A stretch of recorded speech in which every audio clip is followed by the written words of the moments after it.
सादर करीत आहोत महात्मा ज्योतिराव फुले यांची चरित कहाणी महात्मा. लेखक डॉक्टर रवींद्र ठाकूर.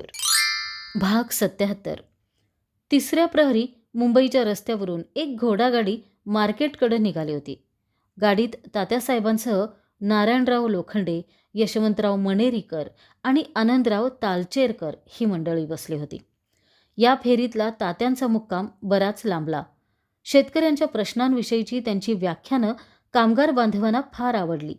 बरेचसे कामगार मुळातले शेतकरीच होते. दुष्काळ आणि सावकारी जुलमांमुळे अनेकांना शेती सोडून पोटासाठी मुंबईला यावं लागलं होतं. शेतकऱ्यांची दुःख आणि कामगारांची दुःख इथं वेगळी नव्हती. अनेक क्षेत्रातली मोठी माणसं तात्यांच्या व्याख्यानांना येत. त्यांनी मिळवलेली माहिती पाहून आश्चर्यानं थक्क होत. ते धारदार वक्तृत्व ऐकून आणि त्यामागील तळमळ पाहून भारावून जात. भायखळ्याच्या फुलमाळी हॉलमधलं तात्यांचं व्याख्यान फार गाजलं. तेव्हापासून तात्यांनी शेतकऱ्यांची स्थिती वर्णन करणारा ग्रंथ लिहून सरकारकडं पाठवावा अशा सूचना येऊ लागल्या. मुंबईच्या या भेटीत तात्यांचं मित्रमंडळ आणखी विस्तारलं. त्यात अनेक महनीय व्यक्तींची भर पडली. अधूनमधून भेटीगाठीचे कार्यक्रम सुरूच होते. कधी ताडदेहून नागू सयाजी यांचं बोलावणं असे, तर कधी मांडवीहून माधवराव रोकडे यांचा निरोप असे.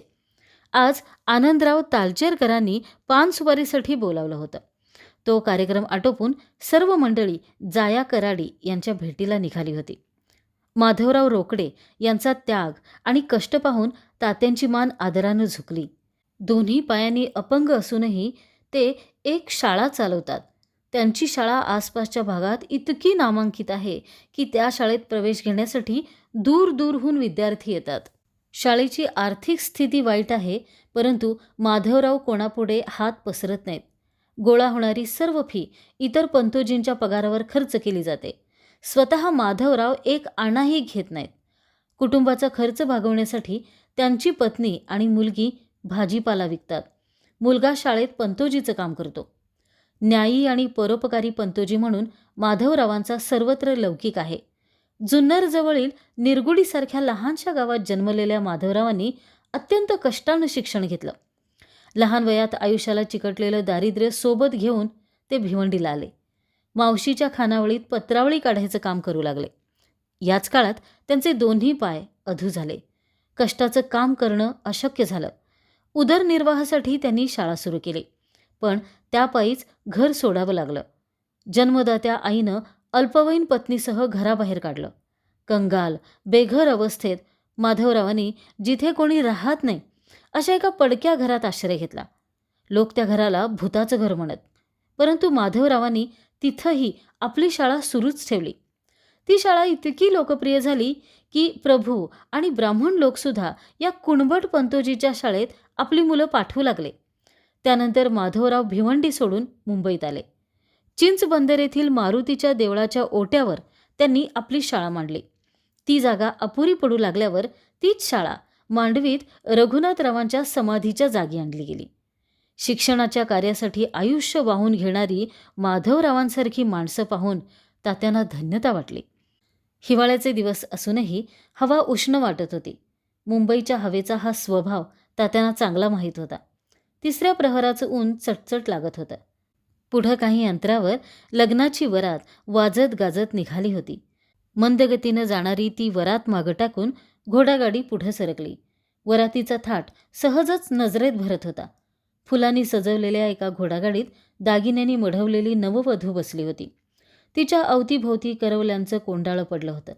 त्यांचे मोकळे केस, कपाळावरचे कुंकवाचे लाल भडक मळवट आणि यल्लमा देवीचा सुरू असलेला उदो उदो यावरून ते कोणात देवदासीचं लग्न दिसत होतं. वाद्यांच्या दणदणाटात आणि देवीच्या उदो उदो जयघोषात मिरवणूक मंद गतीनं पुढं सरकत होती. तात्यासाहेब, आनंदराव म्हणाले, समाज सुधारणेसाठी आपण इतकी कामं करता, त्यात ही घाणेरडी चाल बंद करण्याची खटपट कराल तर फार बरं होईल. पुण्यामध्ये कदाचित हे प्रकार घडत नसतील, परंतु मुंबईत त्यांचं प्रमाण फार आहे. मागासलेल्या जातीमध्ये तर ही चाल फारच बोकाळी आहे. अंधश्रद्धेला बळी पडून ती माणसं आपल्या कोवळ्या मुली देवीला सोडतात. पुढं त्या मुलीला वेश्या म्हणूनच जगावं लागतं. या अनर्थास ते लोक जबाबदार आहेत तसे ब्राह्मणही जबाबदार आहेत आणि समाजातले भोगवादी श्रीमंतही तेवढेच जबाबदार आहेत. काही श्रीमंत लोक अशा मुलींच्या पहिल्या शेजविधीचे खूप पैसे देत असतात. त्या मुलीचं लग्न खंजिराबरोबर लावून देऊन तिला देवाच्या शेजेला वाहिलं जाईल, म्हणजे तिचं लग्न लावणाऱ्या ब्राह्मणाच्या शेजेला वाहिलं जाईल आणि त्यानंतर समोर येणाऱ्या कोणत्याही पुरुषाला देव मानून त्याची सेवा करीत राहणं हेच तिचं आयुष्य होऊन जाईल. अजाण मुलींना वेश्या बनवण्याचा हा राजरोज धंदा थांबला पाहिजे तात्यासाहेब. आनंदरावांच्या शब्दाशब्दातली तळमळ तात्यांना जाणवत होती. त्यांचा प्रत्येक शब्द काळजात घर करीत होता. घोडागाडी पुढं सरकत राहिली. त्या बालिकेचा गोड चेहरा नजरेआड झाला होता, परंतु तात्यांना तो तसाच डोळ्यासमोर दिसत होता. आपल्या आयुष्यात पुढं काय वाढून ठेवलं आहे ते त्या कोवळ्या जीवाला माहीत नव्हतं. न कळत्या वयात एका महाभयंकर काळोख्या विवरात ती फेकली जाणार होती. तिला या मार्गाला लावणाऱ्या पापी लोकांना त्या दुःखाची आच नव्हती. ते आपल्याच आनंदात मग्न होते. त्या बालिकेच्या भावी जीवनाची वाताहत तात्यांच्या हृदयाचा थरकाप उडवून गेली. अजाण मुलींना वेश्या बनवण्याचा हा राजरोज धंदा थांबला पाहिजे तात्यासाहेब. आनंदरावांचे शब्द तात्यांच्या मनावर घणासारखे आदळत होते. आनंदराव, कोणत्याही परिस्थितीत ते लग्न थांबवलं पाहिजे, ताडकन तात्या म्हणाले. तात्यांचा तो आविर्भाव पाहून आनंदराव थक्क झाले. पण तात्यासाहेब, नाही, त्या लोकांची समजूत घालत बसण्यात मतलब नाही. ते सांगून ऐकणारही नाहीत. अवधी आहे तोवर पोलिसांकडे तक्रार केली पाहिजे. आनंदरावांना संभाव्य अडचणी दिसू लागल्या. पैशाच्या लालसेनं हे कृत्य करायला निघालेली त्या मुलीची आई मुंबईतील एक प्रसिद्ध आणि श्रीमंत आसामी होती. अनेक श्रीमंत धेंडांचं बळ तिच्या पाठीशी होतं. तात्यासाहेब, आनंदराव म्हणाले, तसं पाहिलं तर त्या मुलीची आई लाखांची धनीण आहे, परंतु अंधश्रद्धा कशी आहे पहा. दुसरं म्हणजे बहुतेक ही तिची एकुलती एक मुलगी आहे, तरी तिला दुःखात लोटायला ती निघाली आहे. तात्या म्हणाले, अंधश्रद्धा तर आहेच, पण पैशाचं लोभ हा त्याहून वाईट आहे. म्हणूनच त्या स्त्रीची समजूत घालण्याचा प्रयत्न करणं चुकीचं ठरेल. त्याहून काहीही साध्य होणार नाही. पोलिसात तक्रार करण्याचा तात्यांचा निर्णय पक्का होता. यशवंतराव म्हणाले, तात्यासाहेब, आपण ताबडतोब गिरगाव पोलीस ठाण्याच्या सुपरिंटेंडंट साहेबांकडे जाऊया. ते आपली तक्रार जरूर घेतील. यावेळी ते घरीच असतील. आपण तिकडंच जाऊया. यशवंतरावांची सूचना योग्य होती. त्यांचे साहेबांशी स्नेहाचे संबंध होते. ते स्वतः साहेबांना मराठी शिकवायला जात असत. यशवंतरावांनी गाडी सुपरिंटेंडंट साहेबांच्या घराकडे वळवायला सांगितले. घोडागाडी साहेबांच्या घरासमोर उभी राहिली. साहेब घरीच होते. तात्यांची तक्रार ऐकून घेऊन ते म्हणाले, तुमचे बरोबर आहे, परंतु हा प्रश्न धार्मिक आहे. नेटिव्ह लोकांच्या धार्मिक प्रश्नात ढवळाढवळ करायची नाही असे आम्हाला सरकारी हुकूम आहेत. 1857च्या उठावापासून सरकार ताकसुद्धा फुंकून पित होतं. राणीच्या जाहीरनाम्यानं कंपनी सरकारला हिंदी लोकांच्या धार्मिक प्रश्नात ढवळाढवळ करायची नाही अशी पक्की ताकीद देऊन ठेवली होती. या अमानुष चालीचा धर्माशी काडीइतकाही संबंध नसल्याचं तात्यांनी परोपरीनं समजावून सांगितलं. पण साहेब तसूभरही पुढं सरकायला तयार नव्हते. त्यांची असमर्थता लक्षात घेऊन तात्या म्हणाले, तुम्ही ते लग्न थांबवू शकणार नसाल तर आमची एक विनंती मान्य करा. आमच्यासोबत कमिशनर साहेबांकडे चला. त्यांची आणि आमची भेट घालून द्या. आम्ही ही तक्रार त्यांच्या कानी घालतो. साहेबांना तात्यांचा तोडगा मान्य झाला. वरिष्ठ अधिकाऱ्यांनी हुकूम दिला तर ते स्वतःही या प्रश्नात लक्ष घालायला तयार होते. सर्वजण त्याच पावली पोलीस कमिशनर सावटर साहेबांच्या बंगल्यावर पोचले. सुपरिंटेंडंट साहेबांनी तात्यांची ओळख करून देऊन त्यांची तक्रार योग्य असल्याची ग्वाही दिली. तात्यांनी पुन्हा एकदा आपली तक्रार ऐकवली. अशी लग्न थांबवली पाहिजेत आणि त्यांच्या आईबापांना कडक शिक्षा झाली पाहिजे अशी मागणी केली. सावटर साहेब तात्यांचं म्हणणं शांतपणे ऐकत होते. समोर आलेली तक्रार योग्य असल्याची त्यांची खात्री पटली होती. सर्व परिस्थितीचा विचार करून साहेबांनी निर्णय घेतला. तात्यांसमोरच त्यांनी पोलीस सुपरिंटेंडंटना ते लग्न थांबवण्याचा हुकूम दिला. तात्यांचं समाधान झालं. त्यांची धावपळ सफल झाली होती. साहेबांचे आभार मानून ते बंगल्याबाहेर आले तेव्हा सुपरिंटेंडंट साहेबांची घोडागाडी भरधाव वेगानं गिरगाव पोलीस ठाण्याकडे निघाली होती. त्यांना तातडीनं हालचाली करायला पाहिजे होत्या. आजवर कधीही घडलं नव्हतं ते घडलं. एका देवदासीचं लग्न थांबवण्यात आलं. सर्व गुन्हेगारांच्या हातात बेड्या पडल्या. मुंबईत अभूतपूर्व खळबळ उडाली. धनदांडग्यांच्या अंगाची आग आग झाली. धर्ममार्तंड जागीच फणा आपटू लागले. या इतिहासामागं कोण आसामी आहे याचा त्यांना पत्ताही नव्हता. आणि नव्हता तेच बरं होतं. अन्यथा कोणताही भयानक प्रसंग ओढवण्याची शक्यता होती. थोड्या दिवसांनी टिळक आगरकरांचा तुरुंगवास संपत होता. नारायणरावांनी त्यांच्या सत्काराचा कार्यक्रम आखला. परंतु तात्यांना थांबणं शक्य नव्हतं. त्यांच्या डोक्यात एका नव्या ग्रंथाचं बीज रुजलं होतं. सुमारे 5 वर्षापूर्वी मामा परमानंदांना दिलेला शब्द त्यांना सारखा आठवत असे. शेतकऱ्यांची स्थिती वर्णन करणारा ग्रंथ लिहायचं काम अधिक लांबणीवर पडून चालणार नव्हतं. शिवप्रभूंच्या वंशजांची न्याय्य बाजू मांडणाऱ्या दोघा शूर संपादकांच्या सत्काराचा विचार तात्यांना आवडला. एवढेच नव्हे तर पुण्यातही त्यांचा सत्कार होईल आणि ती जबाबदारी सत्यशोधक समाज घेईल असं आश्वासन देऊन तात्यांनी मुंबईचा मुक्काम हलवला.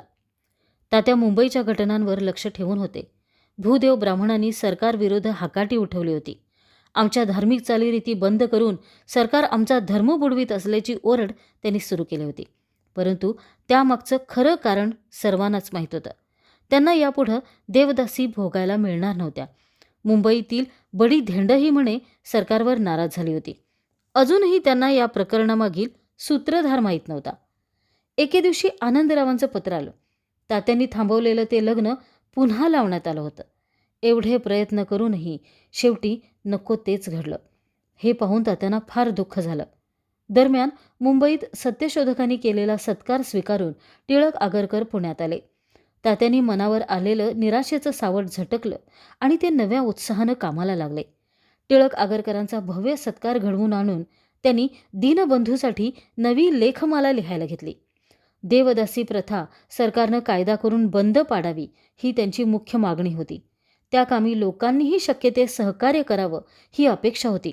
परंतु पाहिजे तेवढा प्रतिसाद मिळत नव्हता. अंधश्रद्धेची अफू खाल्लेला समाज आज ना उद्या जागा होईल. दुःखी कष्टी स्त्री मनाच्या हाका त्यांच्या कानावर पडतील हीच एक आशा होती. त्या आशेच्या बळावर तात्या राबत होते. अहोरात्र लेखणी झिजत होते. भाग 78. मळ्यातल्या गवती बंगल्यावर तात्यांचं लेखन झपाट्यानं सुरू होतं. असुडाची 2 प्रकरणं लिहून झाली होती. 3ऱ्या प्रकरणाचं काम सुरू होतं. त्यासाठी तात्या भल्या सकाळी उठून सर्व लेखन साहित्यासह मळ्यात आले होते. पहिली 2 प्रकरणं त्यांनी वांगणी, माळ्याचे कुरूळ इथल्या शेतकरी बांधवांना वाचून दाखवली होती. प्रत्येक शब्द सत्याला धरून असल्याची ग्वाही मिळाल्यावर दोन्ही प्रकरणं नव्यानं लिहून काढून बाजूला ठेवली होती. माटेचा कुई कुई आवाज कानावर येत होता. तात्या लिहित होते. पावसाळी ढगांसारखे गर्दी करून आलेले विचार एक एक करून कागदावर उतरत होते.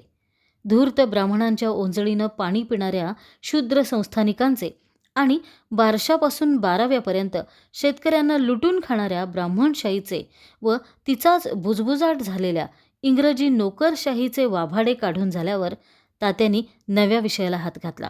शूद्र शेतकऱ्यांची दुरावस्था ओळखून ब्राह्मणांना हाताशी धरण्याचं इंग्रजी धोरण हा या प्रकरणाचा मुख्य विषय होता. आर्य ब्राह्मण इराणातून कसे आले, शूद्र शेतकरी हे मूळचे कोण, शौर्य शहाणपण हे गुण अनुवंशिक कसे असू शकत नाहीत इत्यादी अनेक मुद्दे त्यात येणार होते. तात्या पुन्हा एकदा रयतेच्या पैशावर मौज मारणाऱ्या नोकरशाहीवर तुटून पडले. नोकरशाही शेतकऱ्याच्या जीवावर मौज करत होती आणि शेतकरी मात्र करांच्या बोजाखाली चिरडला जात होता. अनिश्चित पाऊस, शेतसारा वसूल करण्याची मनमानी पद्धत अशा अस्मानी सुलतानीनं गांजून निघाला होता. करमुक्त ब्रिटिश व्यापारामुळे गाव कामगारांचे धंदे बुडाले होते. दुःखी कष्टी गावकरी आपलं दुःख ताडीमाडीत बुडवत होते. तात्या लिहित होते. हा पहा, नेटिव्ह कामगार ऐश आरामी युरोपियन कामगारांचे पुढे पुढे करून अज्ञानी शेतकऱ्यांपासून लाच खाऊन कसा सोजरासारखा लाल गाजर पडला आहे. काय हा उधळेपणा, याला म्हणावे तरी काय. यास्तव आपले डोळे झाकून निराकार परमात्म्याची प्रार्थना करणाऱ्या विलायती सरकारने येथील धूर्त ब्राह्मणांनी उपस्थित केलेले समाजांच्या आणि वर्तमानपत्रांच्या गुलाबी लिहिण्यावर बिलकुल भरोसा न ठेवता एकंदर सर्व आपल्या सरकारी खात्यातील गोऱ्या व काळ्या कामगारास वाजवीपेक्षा जास्त केलेले पगार अजिबात कमी करून अज्ञानाने गांजलेल्या दुबळ्या शूद्र शेतकऱ्यास विद्यादान देऊन त्यांच्या बोडक्यावरील शेतसारा, टोल वगैरे पट्ट्या कमी न केल्यास थोड्याच काळात या जुलमाचा परिणाम फार भयंकर होणार आहे, असे आमच्या ऐश आरामी उधळ्या सरकारचे कानात सांगून या प्रसंगी पुरे करीतो. प्रकरण पूर्ण होताच तात्यांना थोडं मोकळं वाटू लागलं. अजूनही डोक्यात विचारांचं मोहळ तसंच घोंगावत होतं. मनात चौथ्या प्रकरणाची जुळवाजुळव सुरू होती. शेतकऱ्यांची आणि शेतीची स्थिती, शेती सुधारणा, धंदे शिक्षण त्यासाठीच्या उपाययोजना असे अनेक विषय मांडायचे होते. मोटेचा आवाज थांबला होता. ऊन बरंच वर चढलं होतं. कामकऱ्यांची न्याहारीची वेळ झाली होती. तात्या आपल्या गवती बंगल्यातून बाहेर आले. त्यांनी आपल्या जुन्या झोपडीला खरोखरच एखाद्या बंगल्याचा आकार दिला होता. एके दिवशी ज्ञानोबा म्हणाले होते, तात्या, तुम्ही मळ्यात बंगला बांधला तर मजा येईल. तात्या म्हणाले होते, अरे बाळा, गवताची झोपडी हाच आपल्या शेतकरी बळीराजाचा राजमहाल आहे. यात किती चांगली हवा खेळते. शिवाय ऊन, वारा, पाऊस यापासूनही निवारा मिळतो. आम्हाला बंगल्याची काय गरज आहे? तात्यांनी ज्ञानोबांना गप्प बसवलं होतं खरं, परंतु त्यांच्या मनातून तो विषय गेला नव्हता. सहादूबुवांच्या मदतीनं त्यांनी स्वतःच्या हातांनी हा गवताचा महाल उभा केला होता. त्याला छानसा पोटमाळा होता. वर जायला शिडीचा जिना होता. महालाच्या अवतीभोवती विविध प्रकारची फुलझाडं लावली होती. हा गवती महाल पूर्वीच्या झोपडीसारखाच चांगला हवेशीर होता. दुपारच्या वेळी माळ्यावर जाऊन पडलं की सगळा शिणवटा निघून जाई. केळीच्या बागेतून येणारा गार वारा गवताच्या भिंतीतून झिरपत येऊन अंगावर झुळझुळत राही. हळूहळू निद्रेचे मोहपाश देह मनावर तरंगू लागत. मांजरीचा सगळा शिवार आता चांगला बहरला होता. अनेक शेतकऱ्यांनी तात्यांच्या पावलावर पाऊल ठेवून आपले मळे फुलवले होते. उशिरा का होईना पाटबंधाऱ्याचं महत्त्व त्यांना कळलं होतं. तात्यासाहेब फुल्यांचा मळा हे सगळ्या गावाचं आकर्षण. प्रत्येक रविवारी मळ्यात वनभोजनाचा कार्यक्रम रंगत असे. त्या दिवशी सकाळी फुलेवाडा मळ्यात उतरे. स्वतः तात्यासाहेब घोडागाडी हाकायला बसलेले असत. गाडी हडपसरला आली म्हणजे गावातले लोक भरभर गोळा होत. भेटीला आलेल्या मंडळींची विचारपूस झाल्यावर गाडी पुढं चालू लागे. मळ्यातला अख्खा दिवस शेतकाम करणं, गोष्टी सांगणं, गाण्यांच्या भेंड्या लावणं यात कसा उडून जाई कळत नसे. सर्वांना मौजमजा करायला मोकळीक देऊन तात्या आपल्या गवती महालाच्या पोटमळ्यात घुसून लेखन वाचनात गढून जात. दुपारी गोपाळकाला असे. त्यात सर्व कामगारांनाही सहभागी करून घेतलं जाई. ताज्या रानमेव्याच्या संगतीनं मनसोक्त जेवणं होत. तिसरे प्रहरी घराकडून कोणी खेचरस्वार दौडत येई. त्यानं सीतारामचा निरोप आणलेला असे. तात्यांना भेटायला कोणीतरी बाहेरगावची माणसं आलेली असत. मग घाईघाईनं घोडागाडी जोडली जाई आणि कधी नाही तो तात्यांचा आसूड घोड्यांच्या पाठीवर पडे. परंतु आजचा रविवार वेगळा होता. गणपतराव काळ्यांचं निधन होऊन 10 दिवस झाले होते. दुपारी त्यांच्या दशक्रिया विधीसाठी तात्या हडपसरला जाणार होते. घोड्यापुढचा चारा संपला होता. त्याला चारा घालून तात्या फुलझाडं पाहत हिंडू लागले. पाटाचं पाणी अजून त्यांच्यापर्यंत पोचलं नव्हतं. तात्यांनी पाहिलं सहादूबुवा मोठ सोडत होते. उन्हाळ्याचे दिवस जवळ आलेले. केळीला पाटाचं पाणी कमी पडत होतं तेव्हा सहादूबुवांनी जोडीला मोठ सुरू ठेवली होती. भाजीपाला आणि फळांच्या व्यापारात तोटा आल्यापासून फळबाग मोडली होती. आता ऊस आणि केळी हीच पिकं घेतली जात होती. तात्या विहिरीकडे आले. सहादूबुवांचा मुलगा महादू धावेवर खेळत होता. तात्यांना पाहून तो धावेवरील निंबाच्या झाडाआड लपला. कामकरी माणसं सावली धरून न्याहारीला बसली होती. बुवासाहेब, फुलझाडांचे वाफे कोरडे झाले आहेत, तात्या म्हणाले. आता तिकडंच पाणी सोडतो तात्यासाहेब, या न्याहारी करूया, सहादूबुवा म्हणाले. नाही, मी सकाळी न्याहारी करून निघालो आहे. दुपारी हडपसरला गेलं पाहिजे. तुम्हीही चला. तुम्ही पुढं व्हा, मी येतोच की मागणं. तेवढं फुलझाडांच्या वाफ्यांना पाणी लावून जा. थोडा वेळ मी हाकतो मोठ, द्या इकडं. सहादूबुवांच्या हातातली शेल घेऊन तात्या मोठ हाकायला बसले. तात्यांना मोठ हाकताना पाहून कामकरी हसू लागले. तात्या म्हणाले, अरे हसता काय? मी शेतकरीच आहे. मोठ तर मी लहानपणापासूनच हाकतो आहे. तात्या मळ्यात आले की हमखास मोटेवर बसत. मोठ हाकताना सहज गाऊ लागत. त्यांचं गाणं ऐकून कामकरी माणसं आणखी मोठ्यानं हसू लागत. तात्या म्हणत, अरे बाबांनो, मोटेवरचं गाणं हीच आपली शेतकऱ्यांची करमणूक आहे. पांढरपेशा लोकांसारखी तबला तंबोरा वाजवत बसायला आपल्याला कुठं फुरसत आहे? आम्हा शेतकऱ्यांना काम करता करताच अशी करमणूक करून घ्यावी लागते. तात्या मोठ हाकत होते, परंतु आज ओठावर गाणं येणार नव्हतं. त्यांना पाहून लपलेला महादू सहादूबुवांच्या मागं पळाला. तात्यांनी त्याला हाक मारली, पण तो जवळ आला नाही. महादूला आता नियमित शाळेला जायचं वळण लागलं होतं. शाळेत न जाण्यावरून तात्यांनी त्याला 1-2दा शिक्षा केली होती. थोडासा मारही दिला होता. तेव्हापासून त्याला तात्यांची भीतीच वाटे. शाळेत न जाणारी गरिबांची मुलं पाहिली की तात्यांना फार राग येई आणि अशावेळी त्यांचा राग कसा व्यक्त होईल हे सांगता येत नसे. लहानगा महादू आपल्याला भीतो ही गोष्ट तात्यांच्या मनाला फार लागली. यानंतर कधीही मुलांना 5 बोटं लावायची नाहीत असा त्यांनी मनोमन निश्चय केला. मोटा उपसल्या जात होत्या. फुलांचे वाफे भरत होते. तात्यांनी मोठ थांबवली. बैलांना आपल्या हाताने चारा घातला. सर्व लेखन साहित्य पिशवीत भरलं आणि घोड्यावर मांड ठोकली. सध्या तात्यांच्या डोक्यात आणखी एक विषय घोळत होता. लवकरच नगरपालिकेच्या निवडणुका होणार होत्या. यापुढं सरकार नियुक्त प्रतिनिधीऐवजी लोकांनी निवडून दिलेले प्रतिनिधी नगरपिते म्हणून काम करणार होते. तात्या ज्ञानोबांच्या घराजवळ आले. ज्ञानोबांभोवती त्यांचा शिष्य परिवार बसला होता. या तात्यासाहेब, ज्ञानोबांनी आदरपूर्वक नमस्कार करून तात्यांचं स्वागत केलं. सर्व विद्यार्थ्यांनीही हात जोडून तात्यांना नमस्कार केला. लिहिलेले कागद ज्ञानोबांच्या हाती ठेवून तात्यांनी विद्यार्थ्यांच्या अभ्यासाची विचारपूस केली. सर्व विद्यार्थ्यांमध्ये एक थोराड वयाचा विद्यार्थी त्यांच्या लक्षात होता. त्याचं नाव सीताराम तारकुंडे. गावात तात्यांचं व्याख्यान असलं की तो हमखास हजर असे. त्या बुद्धिमान मुलाचं हस्ताक्षरही तेवढंच चांगलं होतं. असुडाचे पहिले 2ही भाग त्यानंच लिहून काढले होते. तात्यांना आजवर लेखणी घ्यायची कधी गरज पडली नव्हती, परंतु कच्चं लिहून झालं तरी ते पुन्हा लिहून काढायला फार वेळ जात असे.